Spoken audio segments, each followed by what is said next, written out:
Hello and welcome to episode 10 of Tool Time with Professor Levy.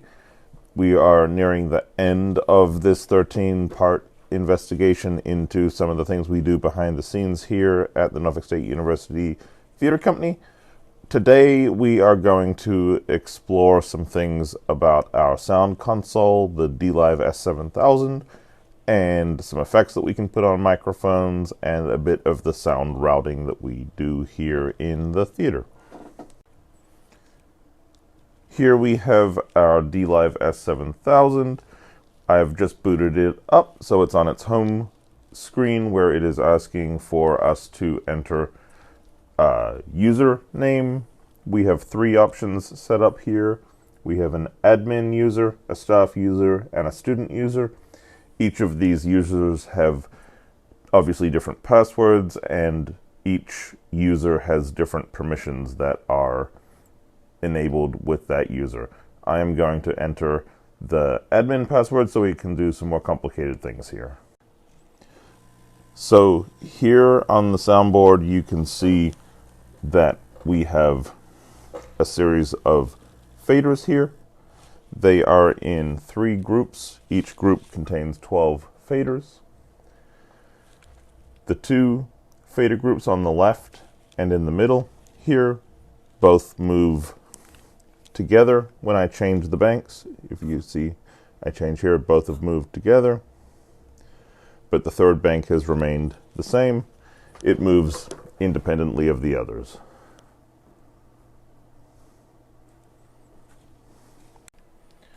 The first level of faders that we have set up here on both fader banks, the first 2 are our wireless microphones.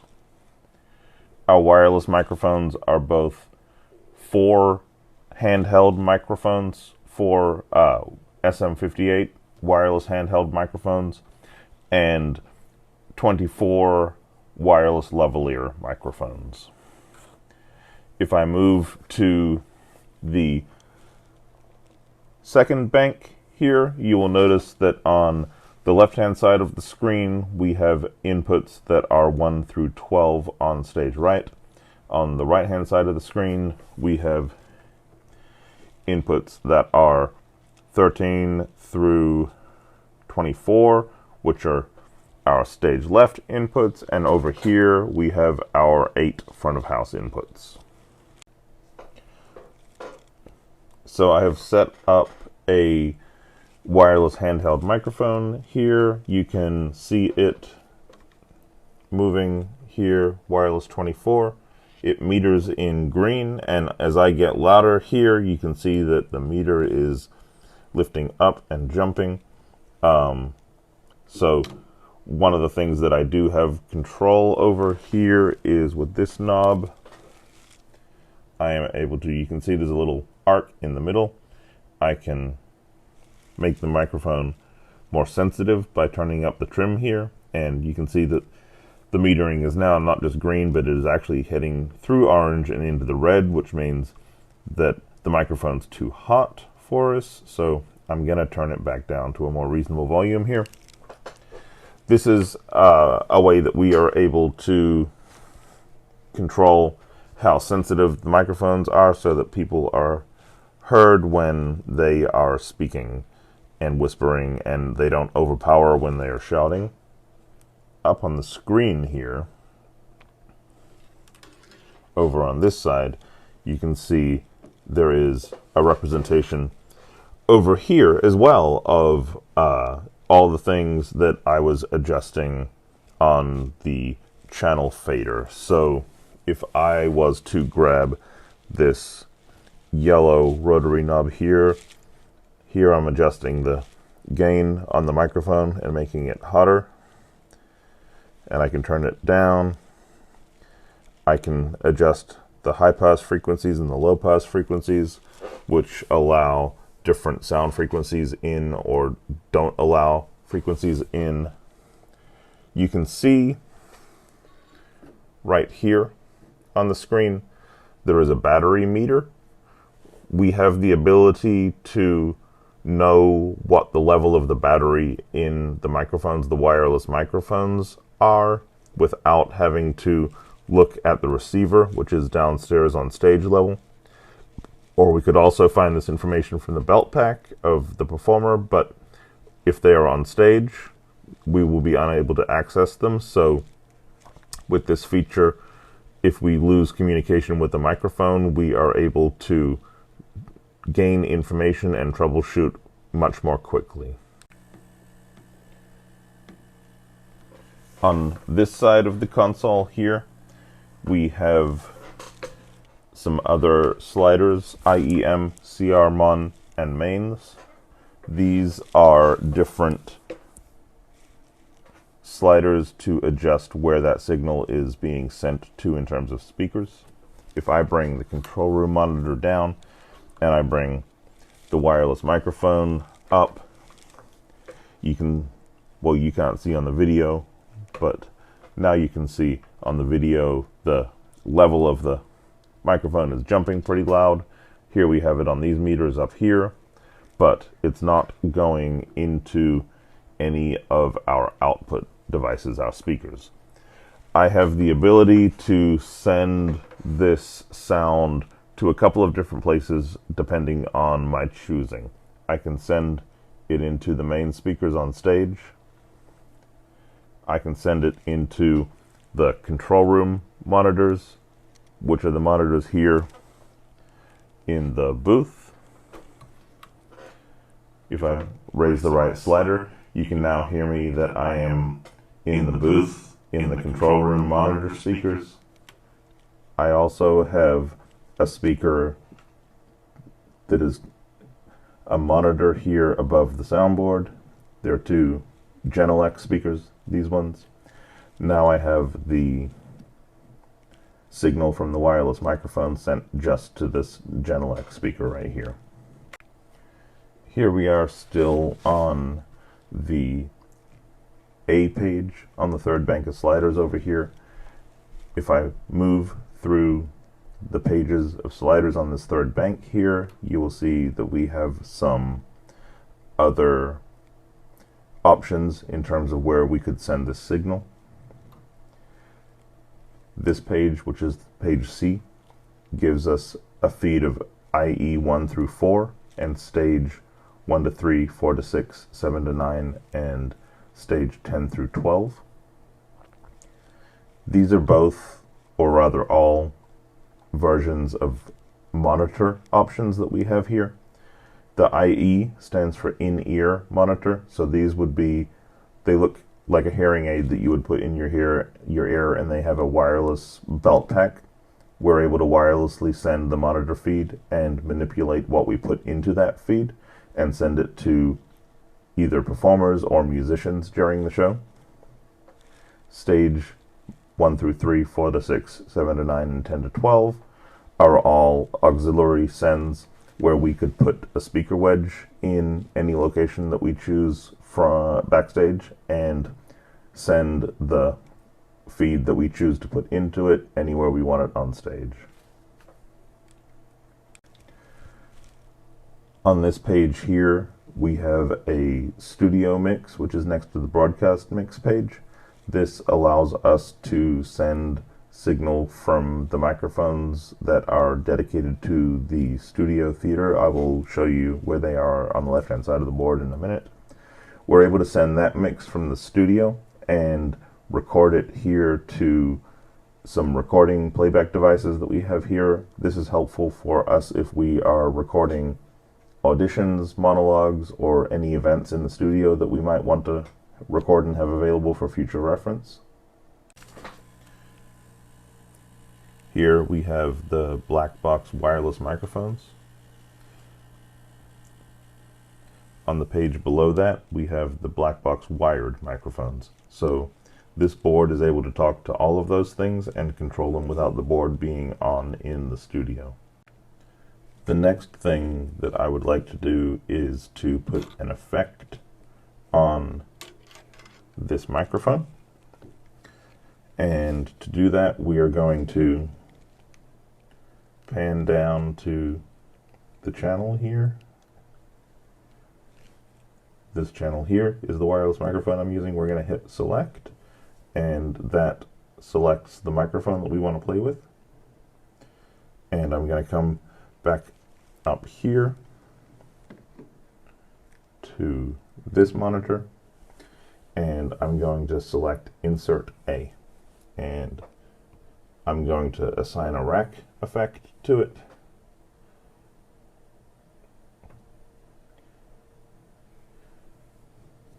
So by highlighting that box there, it allows me to select which effect I want to put onto it. I know what my effects are by looking over here at the effects page, and up here I can scroll through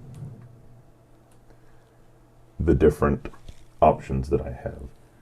We tried an echo effect in class, but let's try a gated verb and see what that does. It is effect 7.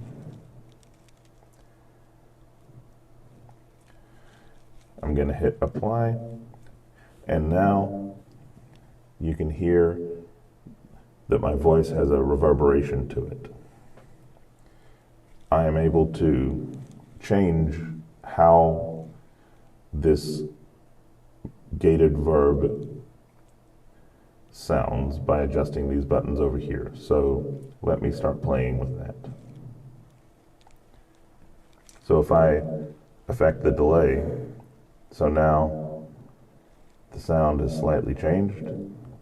I can change the way it comes into the effect, make it a lot sharper, or how long it holds it. So now there's a bigger hold, and so my voice carries longer, and how it releases. So that's a pretty sharp release, but I can make it taper off. I can make it taper in too, but maybe not that much. How about we do this?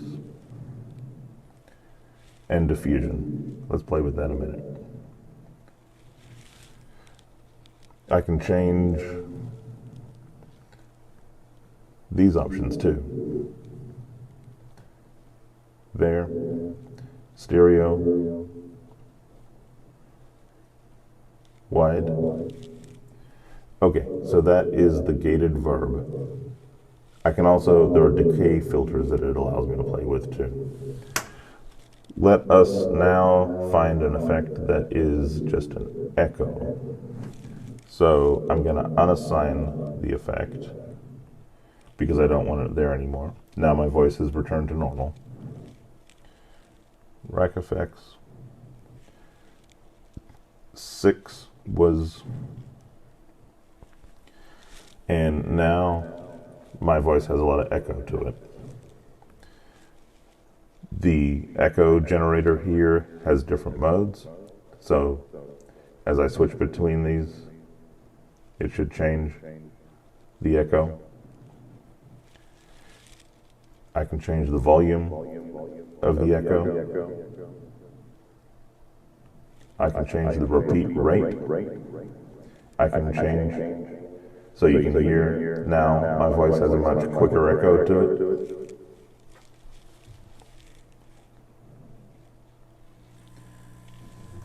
So we've played with a reverb effect and we've played with an echo effect.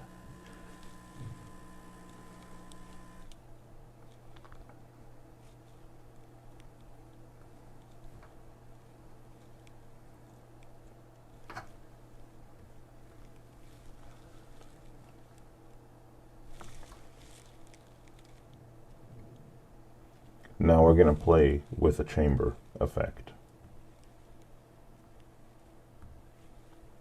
That's 4. Okay, so this is the chamber effect. It sounds a little bit similar to the echo effect. This is simulating my voice being in a large room. I can change the rate of decay. So if I make this smaller, my voice more quickly leaves. Or I can make the delay longer, which puts a lot of noise into the room. I can change the amount of delay in it. I can make it really short. Make the decay time really short. So now it just sounds like I'm in a really big room, but I've taken a lot of the room noise out. This changes the slope. I can't really hear too much change in it though.